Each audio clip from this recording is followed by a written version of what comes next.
जुल्म फिर जुल्म है, जब बढ़ता है तो मिट जाता है, खून फिर खून है, टपकेगा तो गिरेगा। और किसी शायर ने अच्छा कहा था, इधर आ सितमगर हुनर आजमाए, तू तीर आजमा हम जिगर आजमाए। अगर हुकूमत करना चाहते हैं आइंदा 2.5 साल, तो मैं बड़े एतमाद के साथ कह रहा हूं कि आपकी मिस गवर्नेंस की वजह से कहीं खुदा ना खास्ता जो पड़ोसी देश में हुआ वो हरकत यहां पर ना हो जाए, उस आफत की दावत आप दे रहे हैं। ये इसीलिए मैं इस बिल की मुखालिफत करता हूं। मोहतरमा मैडम साहिबा, चेयरमैन साहब आपका शुक्रिया। मैं इस मसवदे कानून के खिलाफ बोलने के लिए खड़ा हूं और मुझे किसी एक नौजवान ने कहा कि जब आप इस मसवदे कानून पर बोलेंगे तो हमारी तरफ से इस ऐवान को पैगाम दीजिए इस शेर के जरिए कि डरा रहे हो भंवर से तुम इन दीवानों को जो अपनी नाव में तूफान लेके चलते हैं।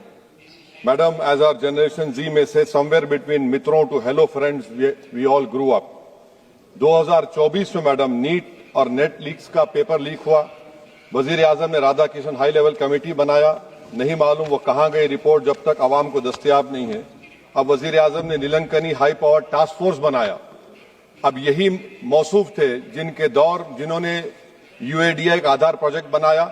2018 में मैडम 100 करोड़ लोगों के नाम आधार के 500 रुपए में बिक रहे थे और आपने ऐसे जिम्मेदार को ये जिम्मेदारी दी। अब इस बिल में एक चीज की कमी है मैडम, जो मैं सरकार से गुजारिश करूंगा कि जब कभी पेपर लीक होगा तो उसमें एक बिल में लिखा जाना चाहिए कि लाठीचार्ज होना चाहिए जहां कहीं नौजवान मिले, और इस बिल में यह भी होना चाहिए कि वजीर आजम फौरन अपना सेल्फ वीडियो बनाकर डाल दें। मैडम, मैं इजहार यगानगी के लिए खड़ा हूं नौजवानों के लिए जो आज पूरी उम्मीद खो चुके हैं तालीम के ताल्लुक से, जो उम्मीद खो चुके हैं नौकरी के ताल्लुक से, जो ट्रेनिंग के ताल्लुक से उम्मीद खो चुके हैं। मगर वो इसलिए अपनी उम्मीद को खो चुके हैं क्योंकि ये नाहल और नाखलक एक हुकूमत है जो सिर्फ उनको 2 नौकरी दे सकती है, या तो तुम पकौड़ा बनाओ या तुम किसी रक्षा दल और सेना का हिस्सा बन जाओ। मैं एकजुहती के लिए खड़ा हूं उन नौजवानों के लिए जो जिनकी जिंदगियां बर्बाद हो चुकी है, मुसीबत और तकलीफ में है पेपर लीक की वजह से। मैडम, मैं खड़ा हूं उस 19 साल की लड़की के लिए जिसका नाम शेख सना है, जो नीट के री एग्जाम से पहले खुदकुशी कर अपनी जान खो दी। मैं पूछना चाहता हूं सरकार से कि क्या कानून बदलने से, सेल्फी वीडियो बनाने से, इस्तीफा लेने से, स्पेशल टास्क फोर्स और स्पेशल कोर्ट बनाने से क्या सना अपने माँ बाप को वापिस आ जाएगी? ये सरकार को जवाब देना है। ये सरकार इतनी बेहिसी और बेरहमी के साथ इन नौजवानों से उनसे बर्ताव कर रही है, ये बिल्कुल नौजवानों से दूर हो चुकी है। इनकी तकलीफ को समझना छोड़िए, एहसास भी इनमें खत्म हो चुका है। ये मसवदा कानून क्या है मैडम, जो 2024 के कानून में नहीं था? UGC NET, UGC CSIR NET, NEET 2 मरतबा पेपर लीक हो गया। आप जुर्माना बढ़ा रहे हैं, आप सजाएं बढ़ा रहे हैं। आखिर बताइए, ये बढ़ाने से कुछ होने वाला है क्या? असल गलती कहां पर है? आपने इन अकाउंटेबिलिटी को खत्म कर दिया, इन्वेस्टिगेटिंग एजेंसीज को कोई ताकत नहीं दी, और आप इन्वेस्टिगेशन को इख्तियार भी नहीं देते कि जो पेपर लीक करते उनको सजा दी जाए। कितने अफसोस की बात है मैडम कि आईएएफ को इस्तेमाल, इंडियन एयरफोर्स को इस्तेमाल किया जा रहा है। वजीर आजम 130 करोड़ आवाम के हैं, वो सिर्फ एक एग्जाम की निगरानी कर रहे हैं, और ये सरकार बड़ी फख्र से कहती है कि वजीर आजम देख रहे हैं।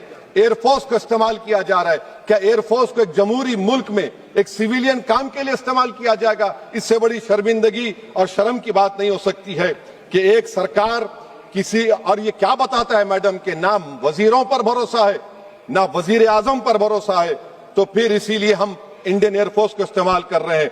मेरी मैडम, मेरी आपसे ये बोलना ये है कि स्पेशल टास्क फोर्स क्या है, हाई लेवल कमेटी क्या है? पूरा सिस्टम खराब हो चुका है, पूरे सिस्टम को बदलने की जरूरत है। मैडम, फास्ट ट्रैक कोर्ट 2019 से अब तक 1100 करोड़ रुपए फास्ट ट्रैक कोर्ट में खर्च हुए हैं, और अब तक 2,45,000 केसेस चल रहे हैं। तो ये फास्ट ट्रैक कोर्ट का ये जादू की छड़ी तो नहीं है जो आप बेच रहे हैं जनता के सामने आकर। Madam, the total number of exam leaks from 2002 to 2025 with a candidate count above 1 lakh in each is 45. The number of cases that led to conviction abysmal low। सिर्फ 2 लोगों को सजा हुई है मैडम। एनटीए क्या है? एनटीए पर RTI नहीं लगता है मैडम। एनटीए एक सोसाइटी है, ना कैबिनेट ऑर्डिनेंस से बनाया गया ना कानून से बना। मैं खत्म कर रहा हूं मैडम। तो मैं आपसे हुकूमत से सवाल कर रहा हूं कि नीट का अंडर एग्जाम पेपर सेट हो गया था। अब नए चीफ ने आकर उसको क्यों चेंज किया, इसका सवाल जवाब दे।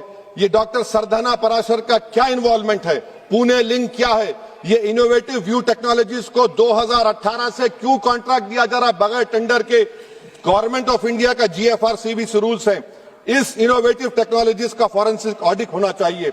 एक कंपनी को सब दिया जा रहा है। मेरी रिकमेंडेशन ये है सरकार से कि AI का क्वेश्चन बैंक बनाया जाए जो 1 लाख सवालात पर मुश्तमिल होगा, इसमें कोई ह्यूमन इंटरफेस ना होना चाहिए।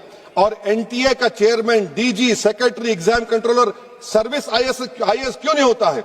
और फिर एग्जामिनेशन सेंटर पर मैडम बायोमेट्रिक क्यों फेल होता है? जब बायोमेट्रिक फेल होता है तभी जाकर ये पेपर लीक होता है। और मैडम इसमें विजिल ब्लोअर्स का, मैडम खत्म कर रहा हूं, इसमें विजिल ब्लोअर्स का कोई जिक्र नहीं है। जैसा शशिकांत सिकर का पुलिस ने FIR नहीं लिया, नीट UGC नीट का CBSE में दीपक ठाकुर, ये कुछ नहीं लिया गया। आखिर में मैडम ये सरकार ये कानून लाकर देश की आवाम को, नौजवानों को पैगाम दे रही है, तुम रोड पर निकल कर आओ, हम डरेंगे। इस ऐवान में अगर हम ये पैगाम दे रहे हैं कि एतमाद इस ऐवान पे नहीं होगा, जो रोड पर निकल कर आएंगे, तो फिर ये तो हुकूमत को सोचना पड़ेगा कि अगर लोग एनआरकी में, प्रोटेस्ट में बिलीव करेंगे तो पार्लियामेंट में बिलीव नहीं करेंगे। मैं आखिर में मैडम नौजवानों से झूठ बोलकर उनसे माहिदा किया गया, सुप्रीम कोर्ट अब उन पे केस बुक करने की बात कर रहा है। मैं मुबारकबाद देता हूं उन तमाम कॉन्स्टिट्यूशनल अथॉरिटी को जिन्होंने नौजवानों की उखाबी रूह को बेदार किया। अब उनको उनकी मंजिलें आसमान पर नजर आ रही हैं। तो मैडम जो नौजवानों को यहां पर अनाप शनाप बक रहे थे, उन्हीं नौजवानों की तरफ से मैं पैगाम दे रहा हूं, किसी को अपने अमल का हिसाब क्या दें, सवाल सारे गलत थे, जवाब क्या दें।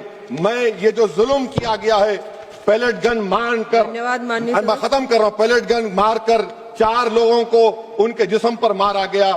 जुल्म फिर जुल्म है, जब बढ़ता है तो मिट जाता है। खून फिर खून है, टपकेगा तो गिरेगा।